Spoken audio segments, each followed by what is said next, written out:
Hey, what's going on, guys? Chris Chavez here and Rob Jackson's hands. We're here with Phandroid.com taking a look at all of the currently available Android Wear smartwatches. We have the Moto 360, the newly announced Moto 360, the LG G Watch here in the middle, and then the Samsung Gear Live there on the end. So what we're going to do is just kind of briefly go over some of the specs of the watches and I guess let you guys decide which one is the best value for the money.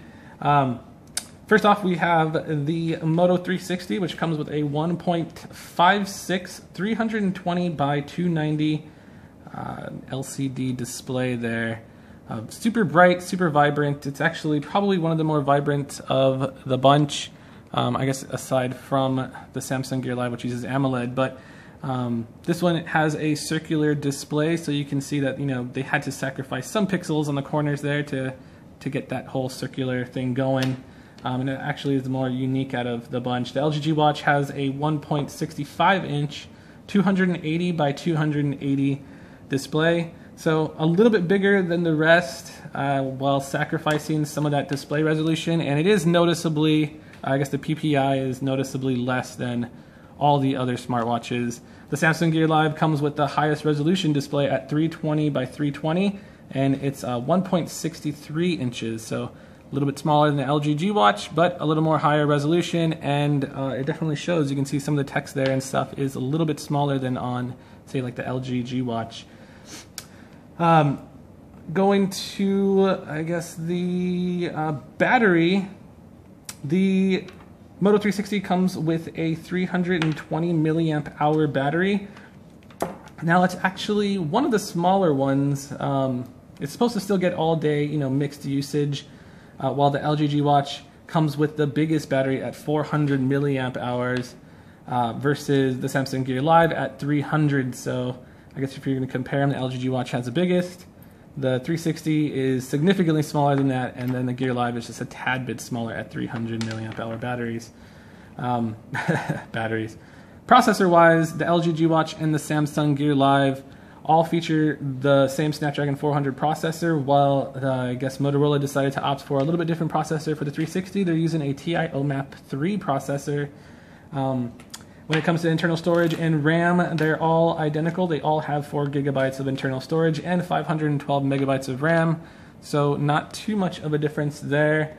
When it comes to sensors, the Samsung Gear Live and the Moto 360 both have a pedometer and optical heart rate sensor. So flipping them on the back here, you can sort of see the different sensors there.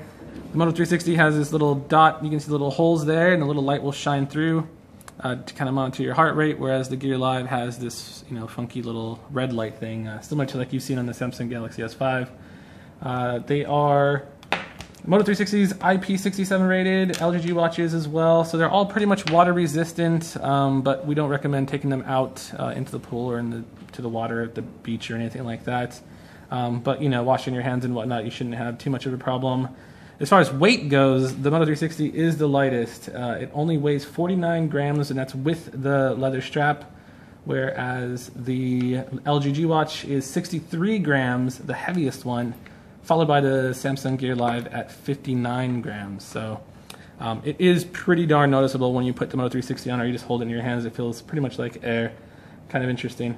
And all the smartwatches, of course, run Android Wear.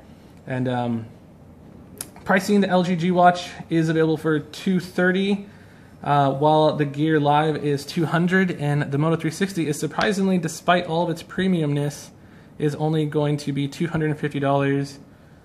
That's an outstanding deal. As far as charging goes, and this is kind of a big deal, the Gear Live uses a proprietary dock that kind of snaps into the side and then has little pins there at the bottom. The LG G Watch has a magnetic connector which kind of docks into there. Pretty useful and easy, but you can see like some of those little contacts start wearing away, whether that's just from your wrist or just the out charging the voltage. A little bit weird. The Moto 360, however, uses key wireless charging, and it's kind of like its secret weapon, and it kind of differentiates it from the bunch. You can see there's a little dock there. Just simply, slide it in, and it's wirelessly charging. It's pretty darn awesome. So I guess that is just a quick look at all three Android Wear smartwatches, Moto 360, LG G Watch, and Samsung Gear Live. Make sure you guys check out the post on Phandroid.com where we will have the full spec lineup between all these watches, and make sure you guys tell us which one is your favorite. With Chris Chavez and Rob Jackson with Phandroid.com, we will see you next time.